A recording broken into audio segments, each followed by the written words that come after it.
23 before 8. We are just having a pleasant chat with Jack Thompson about about Australian movies. Ando stayed with us because I have seen this movie, Blinder. I saw it on DVD, and you saw it last night at its premiere. And I saw it last night and really enjoyed it. First AFL movie since The Club, and Jack Thompson joins us in the studio. Has the game changed much in the 40 years? No, not to my knowledge, but don't ask me, I'm only a coach. And I tell you what, a very good one I felt when you were delivering a couple of your pre-match addresses for the Torquay Tigers, as it was last night, playing the Ocean Grove Grubbers or Bowetters, whatever they are. Or Port Arlington. I felt like strapping on the boots and getting out there. You were very inspiring. Good on you. Hey, I like to hear that. Well, it's 33 years since the club. I think you've improved as a coach, actually, since the club. I think you're a better coach good there. on you. Thank you. Thank you. Hey, Jack, do you know why it was called Blinder? Because he played a blinder, or you're on a blinder. So there's a bit of booze and there's a bit of that, you got to get out there and play a lot harder than you thought you could play. You got to pull out the extra stops. It's about AFL. It's set in Torquay. Yeah, you are the coach of the Torquay Tigers, and it's about grassroots footy. It's about small country towns. That's right, and I think that when you recognise that that's at the heart, really, of AFL. That's at the heart of this sport that has the greatest fan base of any sport in this sporting country. And that grassroots is where it comes from. Those country towns, these are the people who aspire to become part of the big league. And I think there are a lot of people who said to me, when you see this picture, they all identify with it because they have lived in little country towns. And when something happens, the whole town's onto it. And there's that whole thing, there's a little scandal occurs. And it's the sort of thing that, if something happens at a party. I won't go into the details. You should see the picture. But there's a bit of a scandal occurs with an underage girl at a party after a victory, and the boys get into trouble and the girl gets into trouble. And I remember when I first started losing my anonymity as a young actor, and people say, "Oh, that's Jack Thompson. That's Jack Thompson," and I realised that you'd be at a party, a couple of drinks too many, you go to get the cab to go home and you stumble. That's Jack Thompson stumbling. Anyone else could stumble, they wouldn't even notice. Yeah. And the same thing happens with these young players. These are the people who are adored by their community. They're looked up to. The girls all want to know who they are. They only have to make one mistake, mate, and they got to leave town. And the girls are in shame. Tell us, Ando, you were at the premiere last night. What was the reaction of people who saw the movie? Oh, very positive. Yeah, I thought the soundtrack was really good, Jack. Yes, good. Very well used. Yeah. Scott Didier, who you and I know, Ross, was involved in it. He's a producer and he wrote the script originally. Yeah. Scotty's an ex-footballer. I think he might have played out at Greensborough. So he understands, he gets it, if you like. And as Jack says, you can't give away the story because the story really is up for grabs until the very end of the movie, isn't it? It is indeed. It's a good twist too. And I really, really enjoyed it. Looking at your career, you've been involved for 45 years as an actor at a pretty high level. I have. And you still are. You're doing The Great Gatsby this year. That's right. The Great Gatsby comes out, I believe, in June this year. Yeah. And do you have a favourite movie? Is there one? I don't really. The Sum of Us is a movie I think. I love The Sum of Us, but I don't have a favourite, and there are so many of them by now. But I don't, because it's like your children; they all have these different qualities.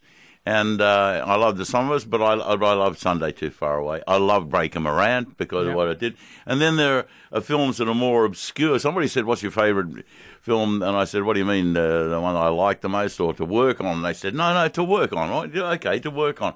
And I said, "There's a film called Wind that I did with Matthew Modine and Jennifer Grey, and it was about the 12-metre yacht racing."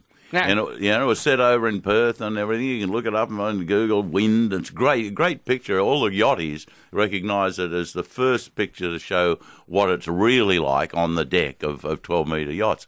And I got to sail Fremantle, Newport, Rhode Island, and Honolulu. Yeah. Now, that's the best picture for me because it was a big holiday. But I loved Blinder because for the first time I got to Torquay and I got there at the same time as Bells. And the surfing. So you saw Kelly Slater. I did, mate. You saw Mick Fanning. I did, and I was right there in the grandstand seat with the close-up yeah. and everything. It was fantastic. Well, you mentioned Matthew Modine, and you mentioned Break 'em Around, so you've worked with Edward Woodward. Yeah. And you must have worked with vast numbers of... Russell Crowe on some of us. Russell Crowe. Yeah. And Kate Blanchett, and and Ingrid Bergman. Yeah, the list is fantastic. I've worked with... And going right back to Wake in Fright, and we were talking just before we came on air, Donald Pleasance. Yeah. The great Donald Pleasance. Donald Pleasance, as I said, I wrote the obituary for the Australian for Donald because he taught me something. A lot of people taught me something along the way. You learn from all the good actors. But we were discussing a young actor's first feature film, really, and talking about, what's the difference between film and stage, and what is this technique for film? And Donald's just standing there listening to the young actors raving on, and at the end, he was called onto the set, and he walked around past me, and he said, "Feed the camera, Jack. Feed the camera." Is that and right? I've never forgotten it, and I say that to young actors. You forget. People kind of ignore the camera, but they would never on stage ignore the audience. Yeah. That's who's looking at you. That camera is the eye of every person in the theatre. And if you recognise that and deliver your performance for that and with that knowledge, that's the way to go. That's the way to go. What role do you play in Gatsby? I'm not allowed to tell you. There's an embargo on talking the role, talking the movie. You'd like to talk about your co-stars? I can talk about I don't have any scenes with Leonardo. All of mine are with Tobey Maguire. I loved working with Tobey. I worked with him once before. I did a picture called The Good German, and he and I had a scene. I reminded him that he carried my suitcase, and that he was a GI. That was Kate Blanchett. That's right. Was that George Clooney as well? That's right. Jack, quick one. The greatest living male actor? The greatest living male actor. And we think of people like De Niro, do we? Or Robert Duvall, never been in a bad film. Oh, mate, no. Dustin Hoffman. I would find it very difficult to. Of those that I have worked directly with, I'd have to put Sean Penn there. He'd be pretty close to it. I did a picture with him, the assassination of Richard Nixon. It was chilling. His performance was, and working with him, the scenes we did together, it was just, you lost yourself. We became these other people for a moment. It was fantastic. And I was telling you before, my first racehorse I ever owned, not as if I've had dozens of them or anything, but it was called Wake in Fright. We named it after the movie. But they say of racehorses that 10% of them get to the racetrack and 10% of those go on to win. Yeah. Loads of people start out wanting to be an actor as a career, but very few of them do it successfully. Would you recommend it to a young person? No. I mean, yes. I mean, look, I think I've talked to a number of young people who say, I want to be an actor. And I say, you've got to really want to be an actor. Yeah, I don't mean you have to have a driving, burning ambition.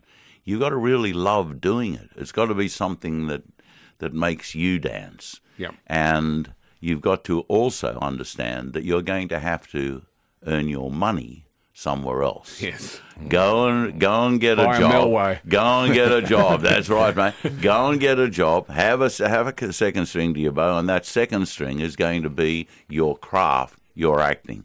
What do? You get as many jobs as you can, and it doesn't matter what it pays. It's a craft, and the more you practice it, the better you're going to get at it, particularly if you love doing it. But don't rely on it to make your living. You'll go crying a lot of the time. Jack, been absolutely wonderful to catch up with you. The movie is Blinder. It's released in cinemas nationally from March the 7th. Congratulations, and thanks for coming in to chat to us. 100 cinemas across Australia. 100 cinemas. Yeah, you've all got a chance to see it, mate. Get along there. And I'll tell you, if you want to get out on the field, I'll give you a bit of the coach. Jack Thompson, it's 13 to 8.